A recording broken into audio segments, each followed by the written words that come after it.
Welcome everyone to this Montana Book Festival event, Snapping the Slump, How to Keep Going When Ideas, Motivation, and Confidence Are in Short Supply.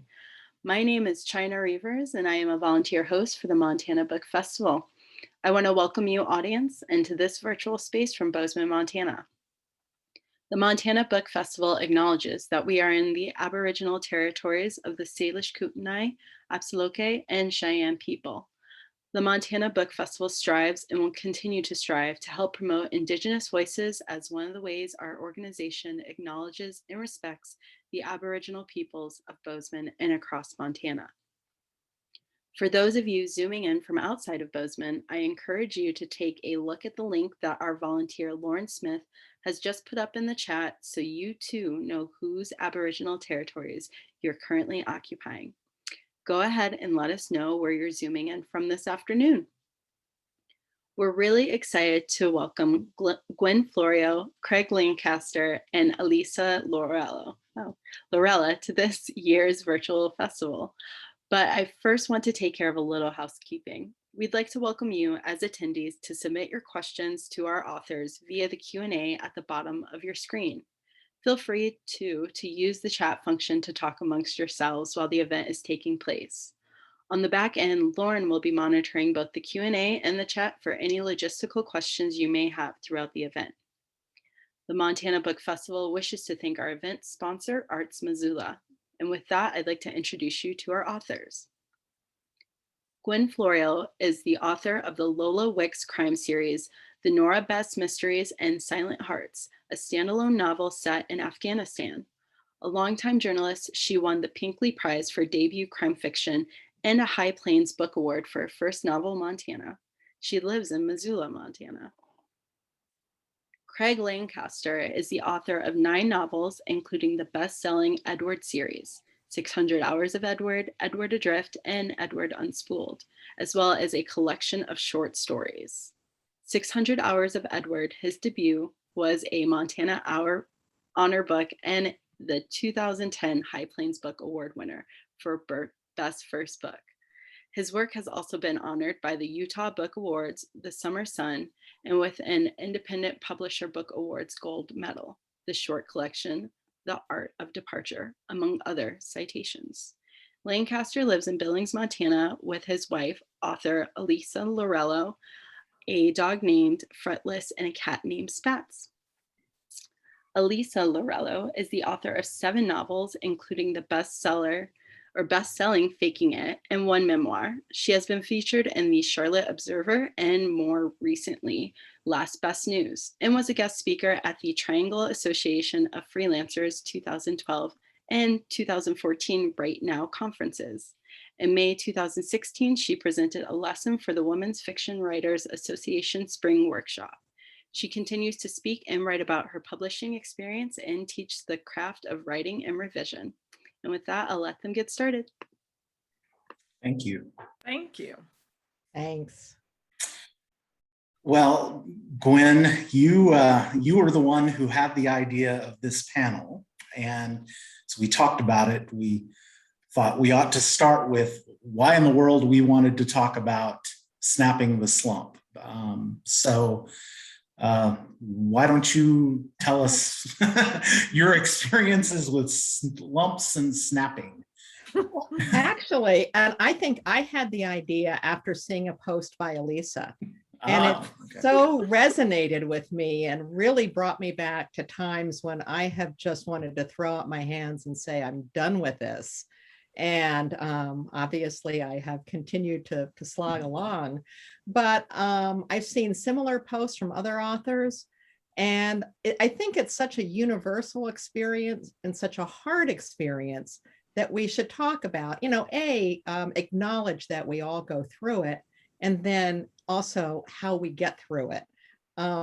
The embarrassing story, I have 2 embarrassing stories to tell now from the depths of Slump. One of which was one night, very late, I was sitting there writing and it wasn't going well. And I was just like, I need to quit this business. This is stupid. Wah, wah, wah, poor me. And I went to Etsy, as one does. And it was when the movie Frozen was out. And I was listening to that song, Let It Go, which I desperately, and there was a little necklace with Let It Go on it, which I ordered at 2 a.m. and wore for quite a while to remind myself, just get over it, And then today I was listening to my favorite music station, WXPN in Philly, and that Tub Thumping song came on. They were doing one-hit wonders. I thought, this is a perfect song for writers. I get knocked down. And I thought, by God, I'm finding inspiration in Chumbawamba, So I don't know if that's, I just want to say I go through these things periodically. I wallow a little bit, and then I sort of pull myself back up and get on with the business of it. What about you guys? Would you like me to?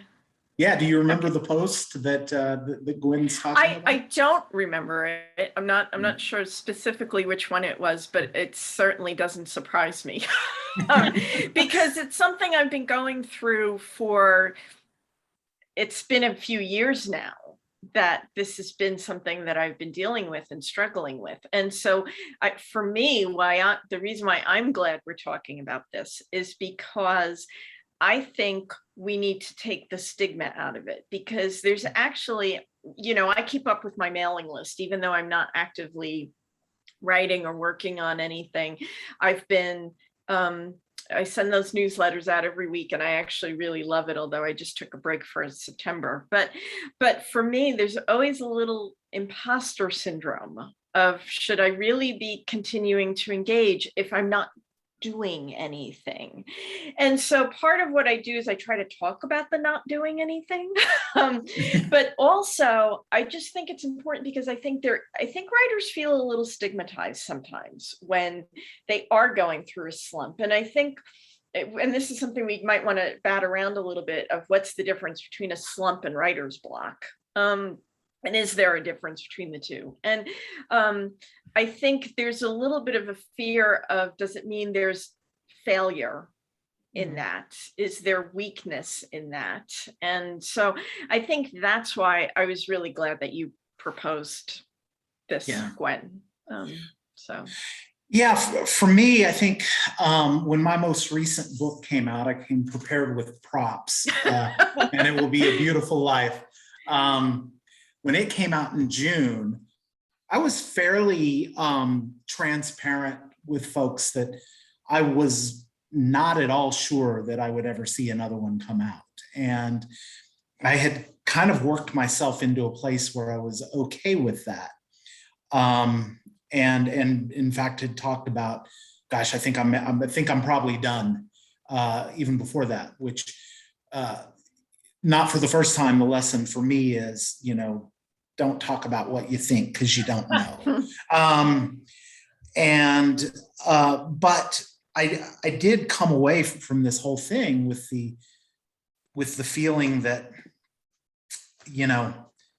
I'm happy with the work that I've done. Some of it has been more successful than other parts of it in any way you want to measure success. But I'm happy with what I've done. And so if I did stop, I'd kind of be okay with that. Life has many seasons and we do different things. There was a time in my life when I couldn't conceive of not being a newspaper journalist. And I've not been a newspaper journalist since 2013. And the world has spun on and everything is okay. What I'm thankful for, especially with this most recent book, is that I think I've gotten myself aligned with what the intrinsic rewards of doing the work are, and embracing those, and sort of letting go of the things that tend to drive us batty, which is, I remember talking to Richard Wheeler, the great Western novelist, about this. He goes, the book that you think is gonna soar just, comes out and crash lands. And the book that you think is kind of a middling effort, it takes off for whatever reason, and you'll drive yourself nuts worrying about that. But I talk to a lot of writers and, live with a writer, and I think those things things that we really have not a lot of control over can dominate our thoughts and our emotions and our feelings to a degree that's out of whack with, how much influence can be exerted on them. So that's what I'm thankful for is, I snapped the slump just by writing another book and being content with the fact that I did it as opposed to anything else. So. And I think it's really important to talk about what those rewards are. And I think we'll get to that too. But I also want to talk about what Elisa just mentioned, the difference between writer's block and a slump. And I get up on my journalist high horse, after 40 years in journalism, I really don't believe in writer's block because I had daily deadlines and I would die if I didn't produce a story, that sort of thing, or it would be a horrible death. I have had many slumps, and I would define a slump as where the writing's not going well. I'm not happy with it. It feels like I'm just not getting it. And those are really hard, where a book just isn't working. And then you wonder, and I think we'll talk about this too, when do you put a project aside? Or when do you just put your head down and those fingers on the keyboard and trust that you'll write your way through it, which is usually what I do, but there's a lot of agony in the meantime. That's my definition of a slump. Yeah, for me, it's been the definition, if we're just talking in terms of definitions, it's been twofold. It's been the aspect of process that you just kind of talked about, where it's not working. And it's not coming to me in the ways that, because I don't want to say that it's always this running faucet that, people outside of writers think is what it is. But even in those times, when I'm feeling confident, I'm confident at least that I can get through that. But it's looking at whatever draft is in front of me and saying, I just feel like I don't know how to do this anymore. And that's the feeling I've had.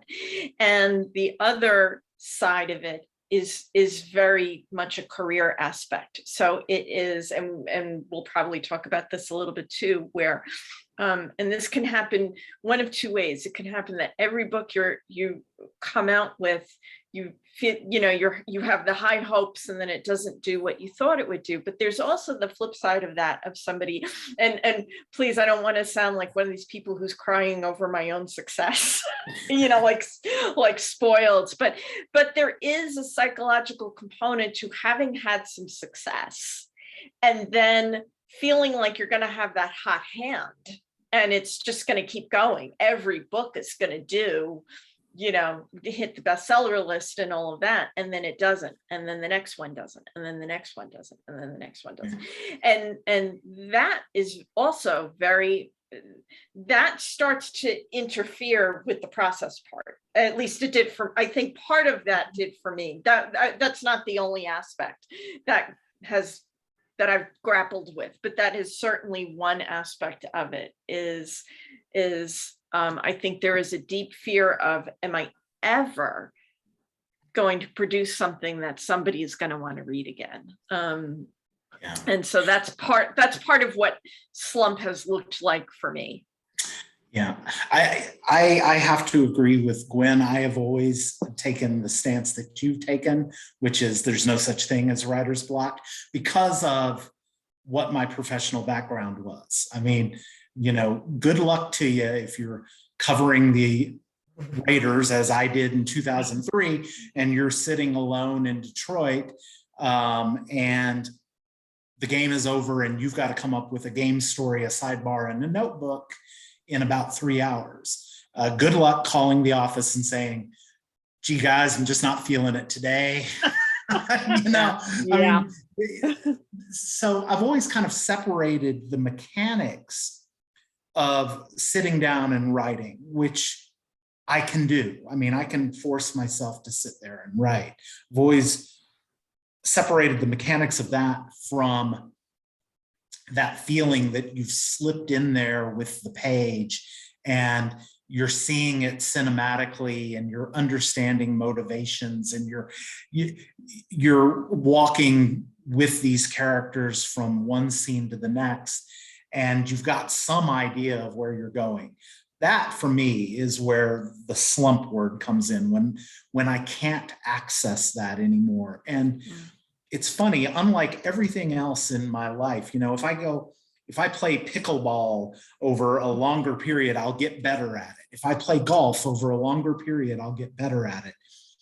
If the longer I write novels, the harder it is to pilot them from beginning to end. And, this most recent book, it just stopped. It just died at about 45,000 words, and I didn't have any idea how to breathe life back into it.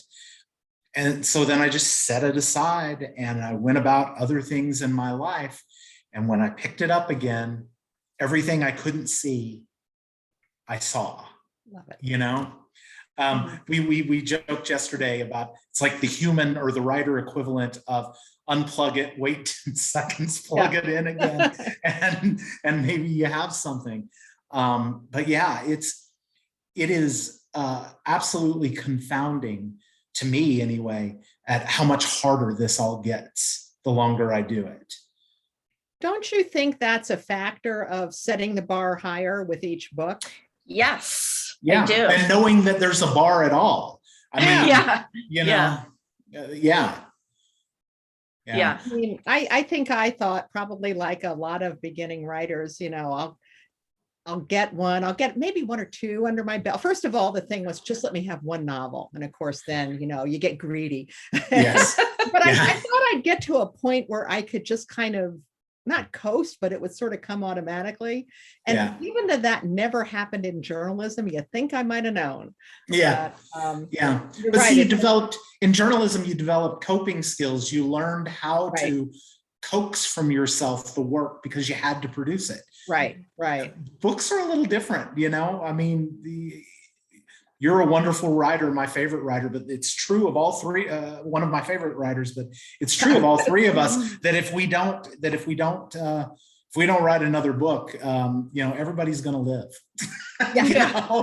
And so yeah, you have to, I feel like I have to draw from a deeper, more connected place to pull a book out of me than I ever had to draw to pull a newspaper story.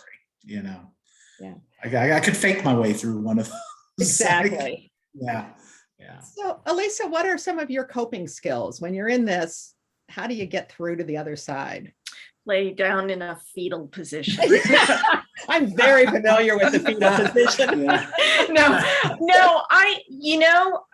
sometimes it is the talking about it or the writing. So it's like that meta writing, like writing about the writing process. So when I do occasionally write a blog post, or I write a newsletter or something like, or have a discussion like this, sometimes those things help me work through it. Honestly, I went to therapy for a while, because for me, again, one of the things that happened to me was I actually did take a sabbatical for a while. And same thing, I announced it, and maybe that wasn't the best idea, but I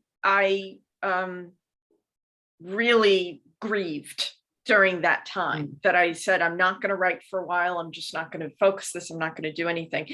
And I realized that I and I'm sure part of this is my age, because I'm right smack at midlife, and I kind of like literally walked into the therapist's office and was like, if I'm not writing, I don't know who I am, or if I'm not a writer, if I'm not an author, because and that is very interesting, because I was for 12 years, I was working in academia. I was a writing teacher. And before that, I did I was a student. And so it's interesting that I was able to let those other identities go along the way.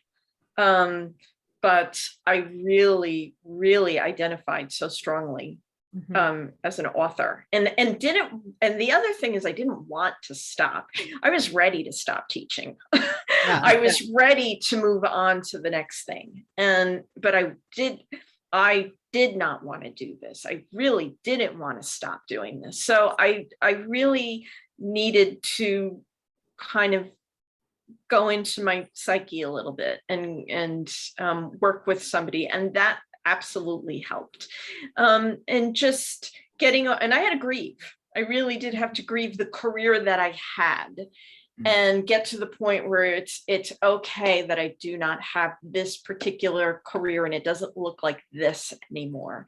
I could do something else. But admittedly, I'm not all the way out yet. I mean, I did, when we, because we had lived in Maine, and when we moved back to Montana, I did pick up a manuscript late last year. And same thing as Craig. I mean, this had been sitting in a drawer for a while. It had stopped cold in his tracks around 35,000 words, and even longer than his was. I mean, mine was in a drawer since 2014. Yeah. And always in the back of my mind, I thought about this book. Always, and just knew and praying, I hope it's not too late. I hope the bus didn't leave on this, and or the train didn't leave the station on this book. And I finally took it out, and same thing. I was like, oh, I can do this now. And I was able to get enough momentum to get it to the finish line and to submit it to my agent. And I'm waiting on my agent to see what its fate is. But I thought that was kind of going to be the dam breaking. And it's like, yeah, I'm back, baby. And for a week or two, I think it was that. And then sure enough, I was feeling the struggle again with it. So I'm not fully there yet. Elisa's citing of bringing her therapist into it reminded me of something that I really admire about you in particular, Gwen, and that is you're a member of the writing community. You're a very good writing citizen, and I'm curious to hear from you how that fills your cup when you're not filling it on your own. It's huge. And I said, so we pre-gamed yesterday for anyone listening right. and talked a little about what we were going to talk about. And just that talk yesterday, when we were done, I was like, I'm so excited about writing again. I am not the most, I think I project as an outgoing person. I'm really not. The first couple writing conferences I went to, I think I spent most of my time in the ladies' room, like, don't make me go out there with people. But what I have found, now that I've found my people within the hundreds of them, is that really nourishes me. I think only other writers, no matter how supportive your family is or your spouse is or your partner, they don't know what it's like to sit down and face that goddamn blank screen. Yeah. What it's like when it goes. I mean, I can come down and say, wow, I wrote some good paragraphs today. It's like, okay. Yeah. So just the energy and the knowledge that other people do deal with the same things. Sometimes you get ideas from them, how to work through something or how to do something a little differently. I just think it's great. And I think we're very fortunate in Montana. We have a strong and supportive writing community here. And so I've learned to draw from that and hopefully contribute back to it. You guys I think I've been I've occasionally taken for granted the fact that I live with a writer, and because we can talk to each other, and I think we've both always been thankful that we're kind of in different parts of the pool. I can really root for Elisa. She can really root for me, but we can also talk about all the strange business things that really only another writer can understand or have some experience with. And that's been a huge help to me when I've been struggling, is just having that sounding board in the house. Because I'm less good at sort of like venturing out into the community. I mean, COVID-19 aside, which has made that hard on everyone, you know, I just don't do as well as I would, you know, if I could make the perfect me, you know, I'd be so much more outgoing and so much more fun with a drink in my hand, and, you know, but I'm not, so whatever. But yeah, I find that in other communities, you know, when I go out on a pipeline inspection job, for instance, you know, just that being able to detach and put myself into a completely different group of people with a different objective helps with the whole empathy thing, which is essential. I don't see how I don't think people do right without it, not very well, you know, so. Well, and Craig, I want to remind both of us and let Gwen know that that was part of our friendship.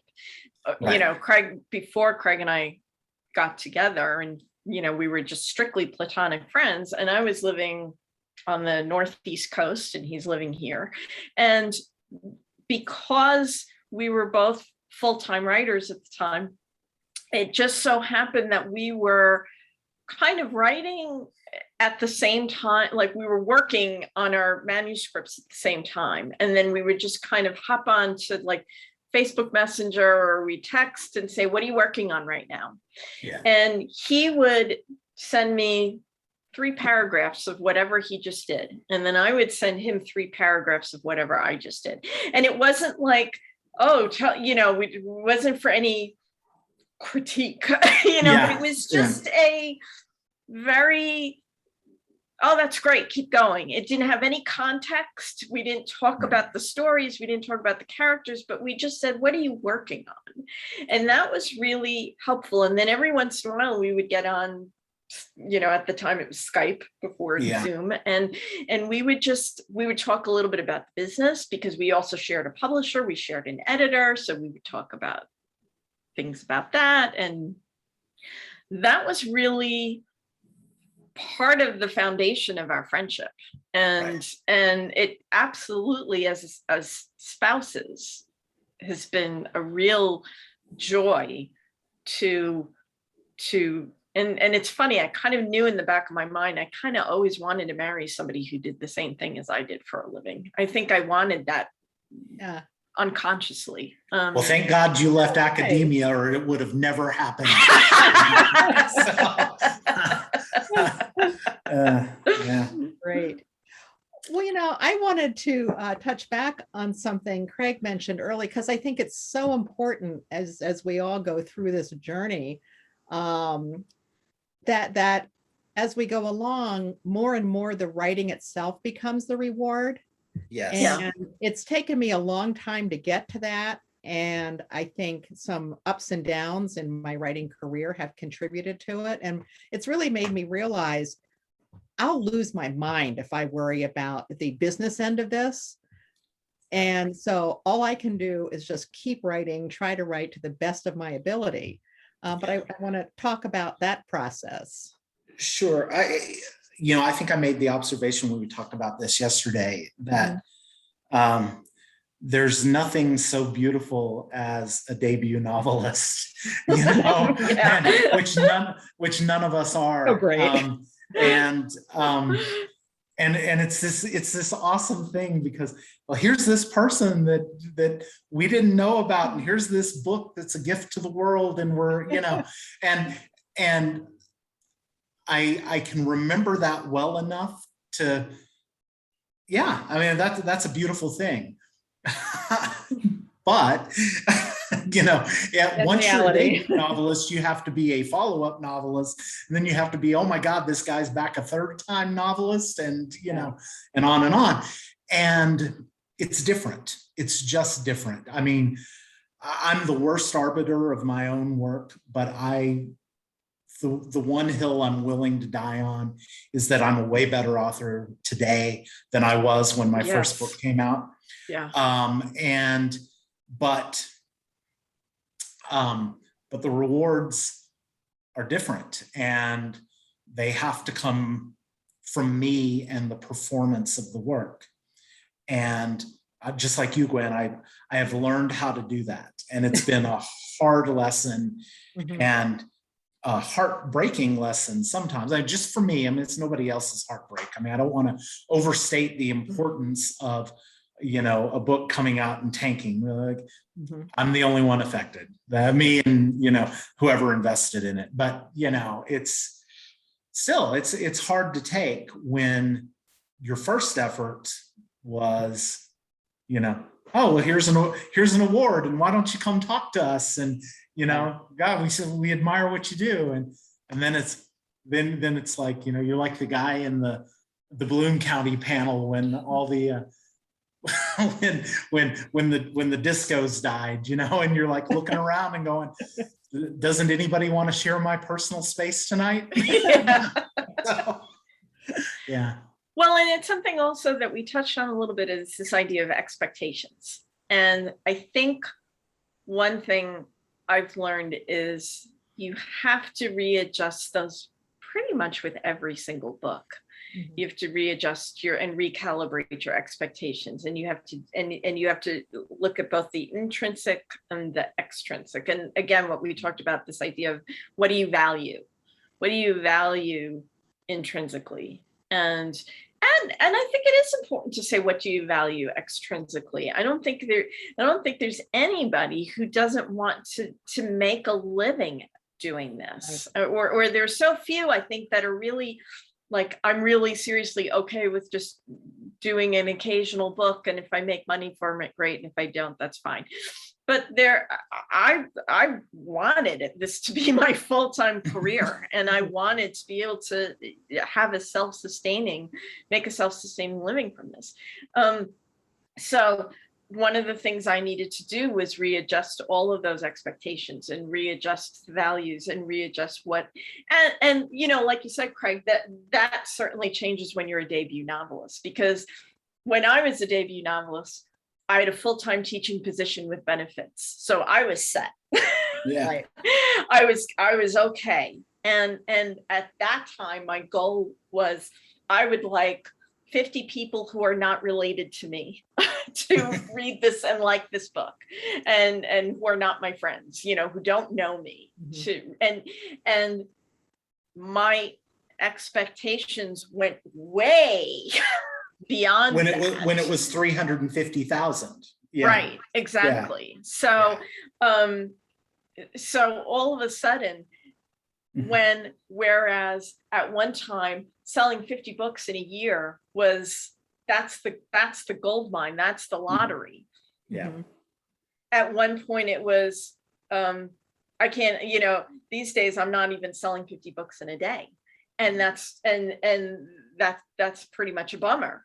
So it's I went from I'm good with 50 books in a year to I'm not good with 50 books in a year, or I'm not good with less than 50 books a day. So that is part of snapping that slump, is I have to readjust all of that. And I have to say, for example, sometimes it's just a matter of reminding myself, I wrote Faking It, or Faking It was published or reissued, I should say, 10 years ago.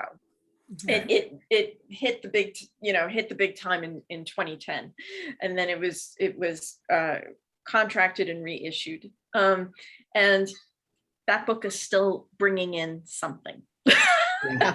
Yeah. And the subsequent books I've written since then is still making money every single day. It may not be making the money it was making 5 years ago, but it is making money. And I have to remind myself of that. That book makes money. And it's not just that. I have to, and I do this too. I started doing this last year, as a matter of fact. I went through my catalog and I started rereading all of my books. And I thought, they're still good. I was really proud of myself for that. I still like these stories. There are absolutely things that's like, oh, I wish I tweaked that. I wish I could take it back and just fix that and make that a little better. And like you said, Craig, and I know you feel this way too, Gwen, you're probably way better now as a writer than you were 10 years ago. And absolutely. So I know that I'm better. than I was. And it's you have to keep your eye on that ball, and you have to keep and also it's so hard nowadays because you have this thing shouting in your ear that you have to have so many followers and you have to have so many likes and you have to be on, the new thing now is TikTok, you have to be on TikTok. And it's like, nope, not doing it. What have you done today to build your platform? What have you done? Yeah. And so when you got to get that, I finally am at the point where it's like, I just can't do it anymore with that, and letting that go as well. It's very, very hard to not hear that constantly earworm. Yeah. Right. Every so often, as I'm scanning writer Twitter instead of writing, which, very often, but I will see so many books by aspiring authors who are waiting to hear back about their first novel. And I remind myself daily how freaking lucky I am to have books published. Yes, my books are in print, and they, I have contracts for more, and this is where I would have killed to be years ago. And yes, I think we're also tremendously privileged to be able to do the work we do. Yes, and absolutely, it's just great. And that's, when I do get in a slump, I'm like, get over yourself and get back. Yeah, I think the analogy I made to Elisa one time is that, there's this giant, I was obviously hungry when I made this analogy. I said, there's this giant cake, and there's this wonderful piece at the top of it. And we're all climbing up that cake, aiming for that. And it's real easy to sort of get lost in where you happen to be. Yeah. And you lose perspective on the fact that, not everybody has made it to the top of that, and you're ahead of some people and you're behind some others. And all of those positions can shift on the next book. And, and again, that's what sends me inward to, okay, well, what do I like about doing this? Yeah. Well, I like, going with my pup downstairs to my office and him lying on the floor while I quietly work. And I like the feeling of, boy, I had a really good work day. And I like the feeling of my publisher saying, boy, this is really good. I'm really looking forward to seeing what else you do, whatever it is. And, when we get to this point, I get to do this again, finish. Mine, right. Yeah, I brought one too. It's another, you did. It's another weird aspect of authordom. Yes. It's another weird aspect of authordom that when you finally get to that, when you finally are holding the artifact in your hand, there is both tremendous validation, but you're also like, Jesus, am I tired of that? That is so true. Like, bring on the next one, because I'm sick. I don't know about you guys, but as I'm finishing the last revisions of whatever I'm working on, I have an idea of what's coming next. And it's really hard to set that idea over there because it's shiny and new and I haven't tried to write it. And I'd really rather think about that. That could be the best book you've ever written. It absolutely will be. Yeah. Well, and that's actually happened to me where I was in the middle of writing Pasta Wars and had this deadline, and the idea for what eventually became the second first time came into my head, and it was so would not shut up that I put Pasta Wars away and I wrote for I think a week, 2 weeks, and just banged out enough to get it out of my system. And then went back to Pasta Wars because it wouldn't leave me alone. That also happened with, I think it was, I don't remember what book it was, but the idea for She Has Your Eyes came in while I was working on something else. And like the character Wiley literally walked into the backyard of my mind and introduced herself. And then I said, well, there's what the next book's going to be. And I like almost literally opened the book with that scene of this girl walking into a backyard, and so that I know that feeling where it's like, oh, come on, let me finish one, please, before. Speaking though of ideas coming to you when you're doing something else, this is another way we talked about snapping our slumps. Yes. Right. Do something else that is not writing related. Something physical is really good. Walking is good. House cleaning, although, I wash a lot of dishes. That's about where I draw the line. I wash a lot of dishes and do a lot of laundry. And it's amazing, like over and over again, when I'm doing something incredibly mundane, I'll go, oh, that's what I need to do.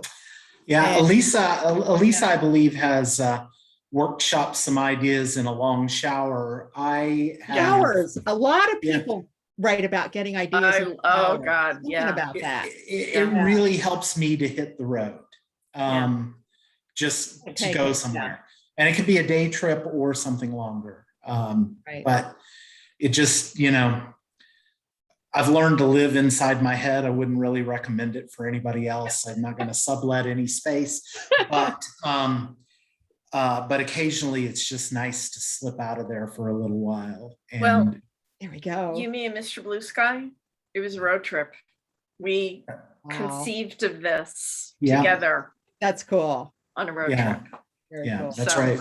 I had forgotten that. So when do you give up on something? When's, because the temptation is always there. Yeah. And it's when is it the right thing to do? Well, what would have been my third novel had it ever come to fruition, and it won't. I mean, I still got the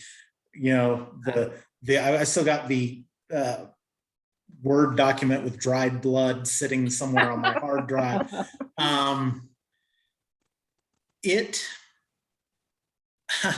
So I get through the world with analogies. And so I used to live in Alaska, and I was a big fan of the Iditarod and just what it took to go. And one thing about those dogs, they will not run if they don't want to run. There is this idea that they're made to do it, but any dog that doesn't want to do it will not do it. And Dee Dee Jeanreau, who was a big time musher there, one year on the trail, she was like 12 miles short of the finish line and was gonna win, or 20 miles or whatever it was. And her dogs sat down on the trail, looked back at her and said, that's it for us. Wow. And that's kind of, this is my analogy for what this manuscript did to me. I was cruising along. I was at 35,000, 40,000 words. Everything was beautiful. I could see it. And the manuscript just said, you might as well deliver pizzas, pal, because this is not going to happen. And I take it out maybe every 3 or 4 years, and I look at it and I go, yeah, that's going good. But no, it's as dead comes, and I can't even like harvest it for a short story or something. I mean, it's just 3 solid months of work. Done. I think for me, it's almost intuitive. It's either the story's going to tell me no, or it's me saying this is not fun anymore. And that's a big thing for me personally. It's writing has always been fun. And I don't always mean that literally. I don't always mean it's like the tiptoe through the tulips, but it's joyful. It doesn't mean easy. Right. I think that's what I don't want to equate. I don't want to equate it with being easy, but there's always been a joy, even in the hard. There has been a joy, and when the joy is gone, I really can't do it. And sometimes the joy leaves the manuscript, and other times the joy leaves me. And sometimes I just have the confidence of, I will pick this up again. Or like I did with this book, like I said, that's with my agent right now. I kind of knew in the back of my mind, I hope I can pick, at least that was it was. I hope I could pick this up again because I never stopped loving it. And by the way, I'm going to get way off tangent for a second, but I also want to say that sometimes the slump happens to you because of these external circumstances. I think for some people, the pandemic has been a huge slump. I think for others, it's been a really creative time for them and very fruitful. But I think for others, it's done the opposite. I think when there's strife with if you have a falling, if your publisher no longer wants to be married to you anymore, that could, those circumstances, changes in personnel. I mean, Craig and we had a mutual acquisitions editor, and he retired, and that was the end. That was the end of the good days. Yeah. I think that happens to a lot of writers. I hear that. Yeah. So sometimes it's definitely an external thing that's happening, and so I want to be able to listen to that also. And determine, I mean, you were also saying do something else. When we were in Maine, one of the things I did was I got a part-time job at a movie theater, and all I was doing was making popcorn and serving popcorn, and sodas. And it was a very small independent theater. It wasn't like a big multiplex, but I came to love, I loved it on the first day. I loved this job. And I was around storytelling without feeling the pressure to be the writer of the story, to tell the story, but yet I was around the stories, and that felt really good to me at the time, and that was helpful. I think one thing that's also important to acknowledge when you're talking about external forces is family stuff, family or work stuff. I had a couple of health crises in my family in the last year, and no writing got done. And part of me was feeling guilty, and the other part was, you know what, the writing will be there at the end of this. Right. And I think people need to just acknowledge that you can take a break, to Absolutely. take care of yourself, take care of what needs to be taken care of.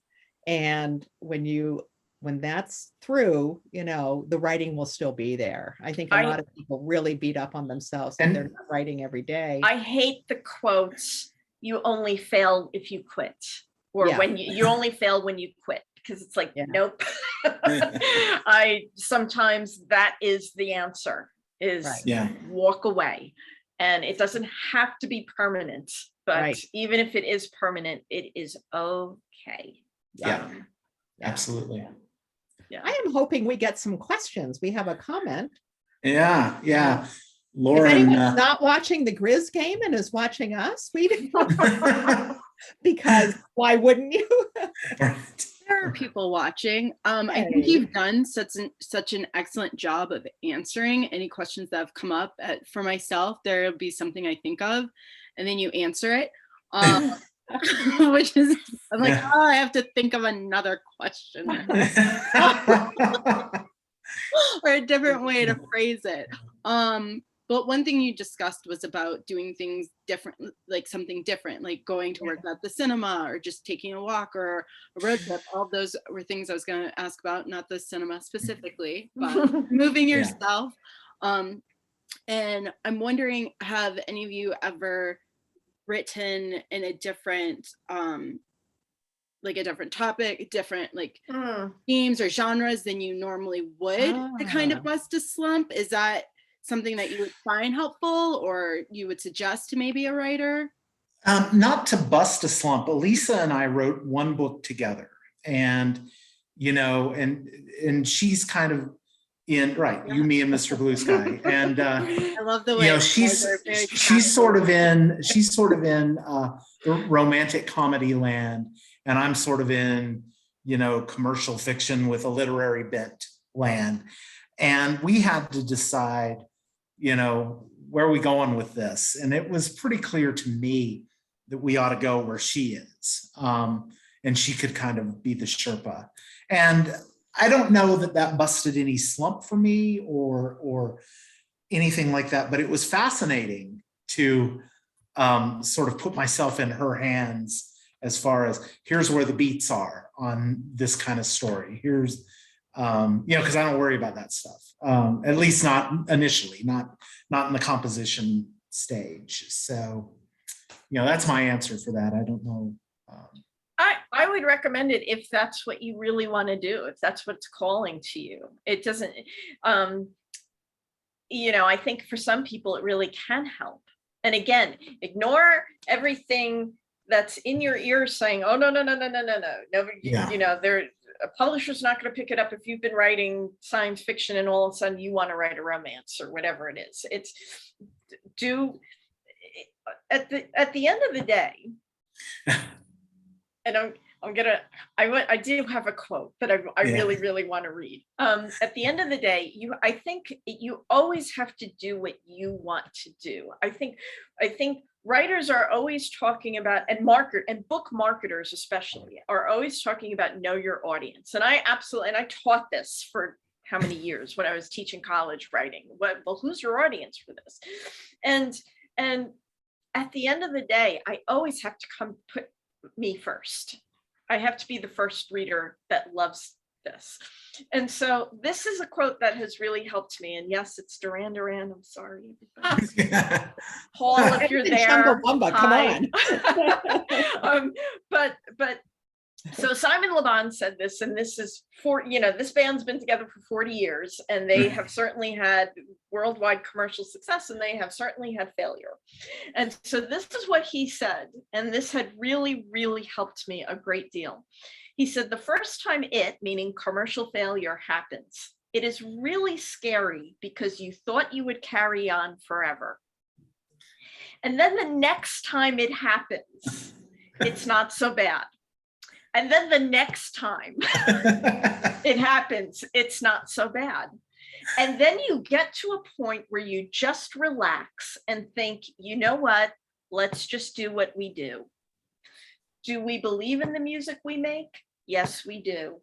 Can we go in and write new stuff?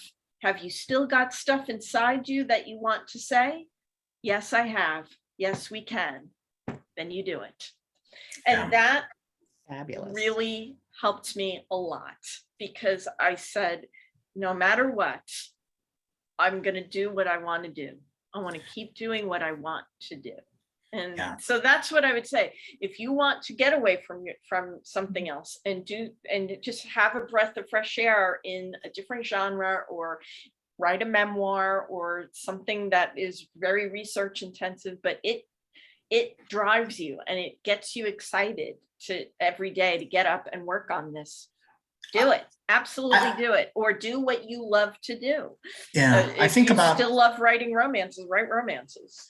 I think about Shirley Jackson, who I just read a biography of her a year or two ago. And, so she wrote these weird literary haunting stories and novels. And that's what the literati knows her for and celebrates her for. But she also wrote these amusing me and my kids kind of books that way outsold anything that she did in a literary realm. And when she needed a little money, she'd pop off one of those, my knucklehead kids books. And she did not care. I mean, she didn't care about what tastemakers thought she ought to be doing.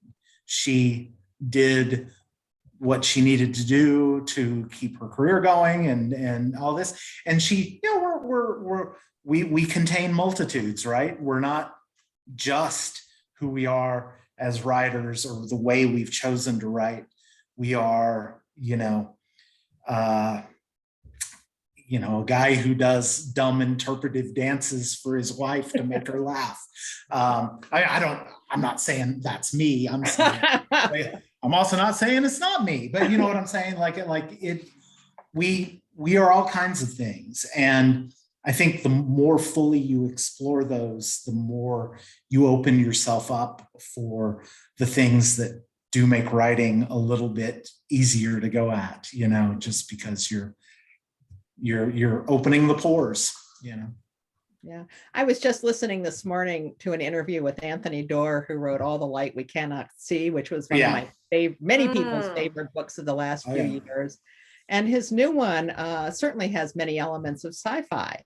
Yeah. Great. Thanks. You know, I Yeah. really admire him for doing that. I was forced into stepping out into short stories with a couple different projects I worked on. And I was asked to write chapters for books. That is not what I do.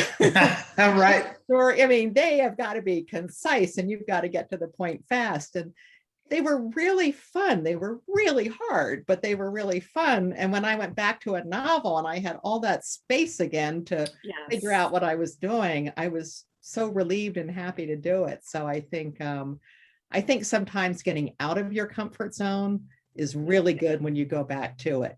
I think Right. you're more. And I've been having fun doing the weekly newsletters. I mean, like I said, I did take a break this month from them, but I'm looking forward to getting back to them. Because I'm still writing. Yeah. You know, because then I could still engage in the practice. I could do an occasional blog post. I could do a weekly newsletter. And even if it's very short and sweet and it's just a paragraph or two, that's fine. But if something, even almost always there's a little nugget. I mean, I'm probably going to write about this and you know, about this panel and talk about what, you know, because this was a great discussion. And so coming out of a month off of not writing newsletters, and now I'm coming into, oh, you just reminded me that I still love to do this. Even if it looks very different from what I did for the last 10 years, I still love to do this. Yeah, me too. Me too. That's the ultimate slump snapper is love, you know. Yeah. Well, and when you talked about going to work, you know, I'll talk really fast. Yeah. To work to get to the Missoulian every day. And I love my job in journalism, but it was stressful, to put it mildly. Yes. And now I walk the same distance to a coffee shop to write. And the whole way I'm like, oh my God, I get to go do this thing as long as I want to all day that I love. And it's fabulous. I don't have that tension inside me that I used to. I just have anticipation. The tension will come after I sit down and start to write. Then I'm like, what? But still, it's a good thing. And that part needs to be there for me, that walking to the coffee shop in joyful anticipation. Long walk. That's true. It can be longer some days than others. Yeah. I would think it's the walk home that varies probably. Yeah. Especially depending on how your workday went. Right. Yeah. No, I was just going to say before that, I love that this conversation kept coming back to like joy and honoring yourself, and whatever that looks like through the process. And that's how you kind of get through the slumps of just remaining true to what helps you breathe through it. So I thought that was really beautiful, the way that you discussed that today and shared that with all of us. This, like I said, not many questions, because you're really that what you did. That's why it worked. It worked. Well, thank you for hosting us. Yes. It was wonderful. And thanks to everyone who tuned in. Appreciate it. Yes, thank you. And please go to your local bookstore and patronize. And if you don't have one in your neighborhood, there are so many now in the pandemic where you can order and they will ship to you. And in this case, if you order from Fact and Fiction in Missoula, they'll kick 20% back to the book festival. That's right. Yeah, you guys are you're doing my wrap up, which is to get that discount, you're going to use the code MBF. When you check out on the website, factandfictionbooks.com, or if you go in store, you can vocally say the code MBF and they'll give you the discount that way. I did also want to thank our event sponsor, Arts Missoula, and urge you all to purchase Montana Book Festival merchandise at montanabookfestival.com. You can also donate there so we can continue our programming, like this wonderful event after the festival this year. So big thank you to Gwen, Craig, and Elisa. And thank you everyone for joining us here today. Have a great afternoon. Thank you. Bye-bye. Thanks everybody for coming. Bye. Thanks.